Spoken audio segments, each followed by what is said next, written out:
Okay mga kababayan, Chris Ulo po at welcome back po ulit dito sa ating YouTube channel. Okay, good morning. Pag-usapan ho natin itong ating number 1 senador na may pinakamalaking nakuha hong boto sa kasaysayan ho ng Kalawakan. Pag-usapan ho natin itong si Senador Robin Padilla, na kung saan marami ho nagtatanong, taas kilay kung bakit ito ho si Senador Robin Padilla nandiyan dyan ho sa Dahig, Netherlands, na angas pa ng lakad ni Senador Robin pag naglalakad niya sa Netherlands. Parang marami ho nagtatanong, taas kilay, na ba't daw nandiyan dyan ito, hindi naman daw ho ito abogado. Ano raw ho ba maitutulong ni Senador Robin Padilla dyan? Ano ba, sabihin na natin, sige, suporta. Pwede ka naman sumuporta, magbigay ng mga bolang mensahe sa Pilipinas. Bakit daw, ano ho ba ginagawa nitong mga ito? Akala ko mga busy itong mga ito, dahil kaya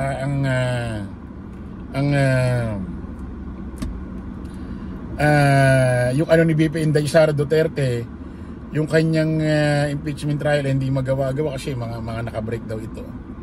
Ito kasi mga kababayan, may kumakalat ho na video na kung saan ito hong si Senador Robin Padilla may hinalikang babae. Ano ba yan? Ano ba naman senador ito? Pakinggan nyo ho, panoorin nyo. Sila upang suportahan ang pagpapawalang sala Ulitin natin Rodrigo Duterte. At ang lahat sa paghalik ni Robin sa babae habang nasa Netherlands sila upang suportahan ang pagpapawalang sala kay FP Rodrigo Duterte mula sa ICC. Dahil dito nag-trending kaagad ang video na ito at marami ang nag-tag kay Mariel Padilla sa post na ito. Hindi naman malinaw kung taga Netherlands ang babaeng hinalagkan niya o kasamahan nila galing sa Pilipinas. Kasama din ni Robin Padilla ang anak ni FPRRD na si Vice President Sara Duterte sa Netherlands. Anong sige dito? Nagulat ang lahat sa paghalik ni Robin. Ayan mga kababayan, maliwanag. Pero sa sikat ng araw, ito si Senador Robin Padilla, hinalikan ho yung babae. At parang gigil pa nga, parang sabi pa ni Robin. Ano ba naman senador ito? Utek. Akala ko ba kaya nandiyan dyan sa Netherlands sa Dahig para sa muporta. Bakit nangangalik ng babae? Anak ng teteng. Sa bagay, ano pa ba ang ano natin, may expect natin dito? Yung idol nila, yung poon nila na si Digong, ganyan din ho ang gawain, di ba, pag nagpupuntang ibang bansa, nangahalik ho ng kung sino-sinong babae kahit alam dang may asawa na. Di ba? Nang lilips-tulip pa ng babae yan si Digong. Yan. Na resulta, idol nila. Ano ba yan? Ewan ko, ano masasabi ho ni Mariel dyan? Malamang, galit na galit yun. Syempre, hindi niya papakita sa social media dahil ikakasira nila yun. Malamang, magtatanong yun. Magagalit sa likod na lang ng camera.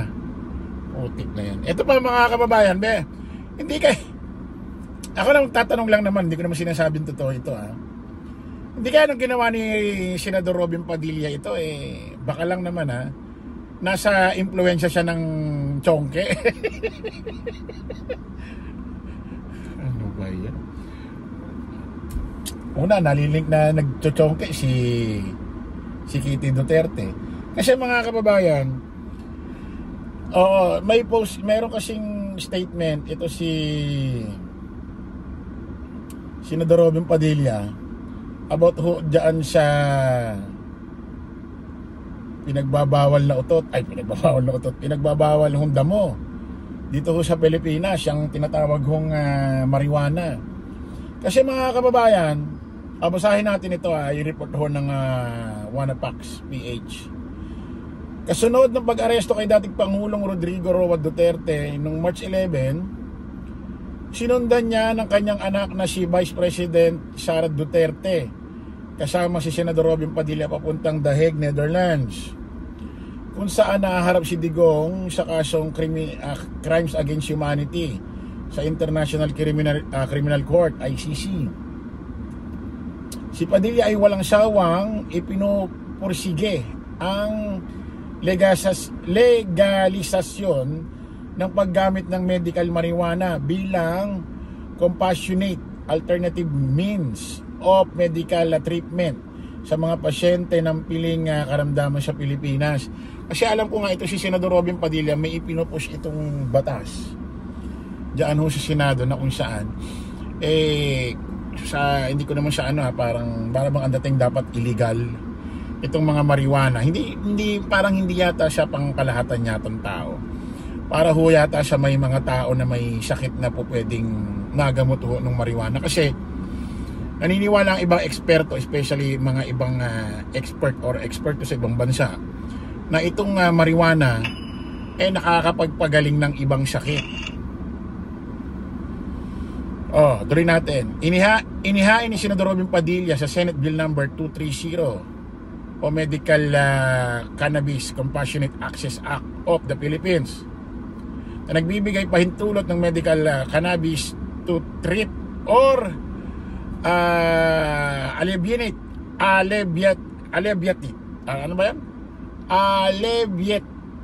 a qualified patient medical condition or symptoms. Ito mga kababayan, alam ko naka-binbin. Pero malabo yata mapirmahan ito kasi alam niyo naman dito sa Pilipinas, ang Pilipino alam mo yon, baka although ang magkakaroon lang nito yung po pwedeng mapagaling na may sakit, makakapagpagaling itong marijuana. Kaso hindi mo rin masabi minsan ng Pilipino, baka makagawa ng paraan. Mamaya may kakilalang doktor kakausapin, bigyan mo ko ng ganitong resulta, ganitong result na medical result, tapos pwede mo kong resultahan na makabili ng chonke.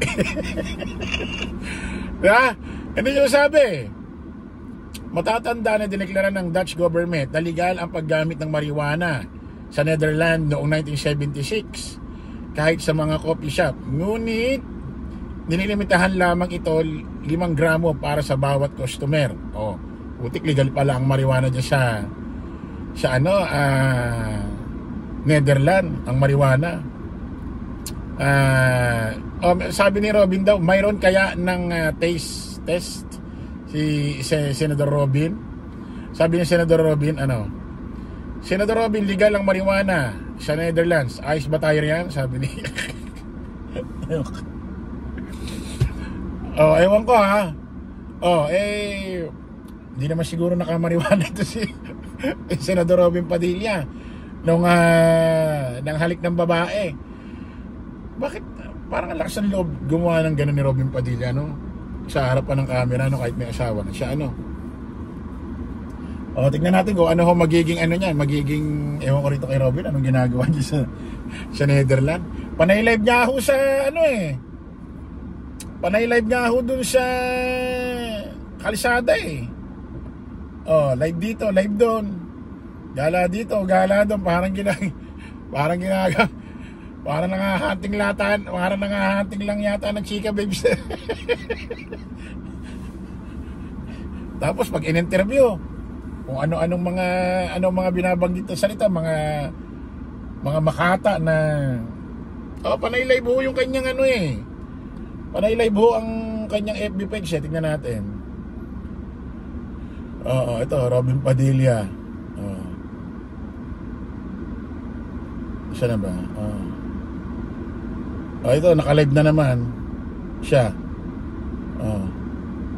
Yan, may live din sa bus. Ewan ko kung ano talagang nito.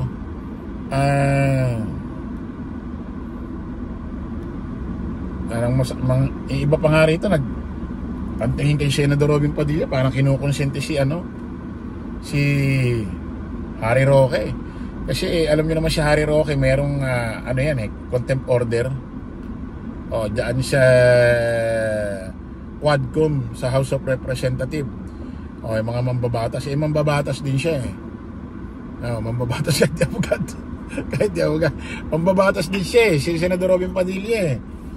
Ano ba yung payuhan niya man lang na umuwi ka, magpakita ka doon, harapin mo yung kaso mo. Ang iniintindi ni Roque yung kaso ni Duterte. Yung kaso ni Roque ayaw niya intindihin eh. Ewan ko rin sa grupo na ito. Okay, maraming salamat po mga kababayan. Kita-kita ulit tayo sa panibagong live, panibagong vlog. Paalam po, pasamantalangin yung lingkod Dos Chris Ulo. Lagi natin tatandaan, don't follow the majority, follow the right way. Maraming salamat. Kita-kits po tayo ulit. Bye bye.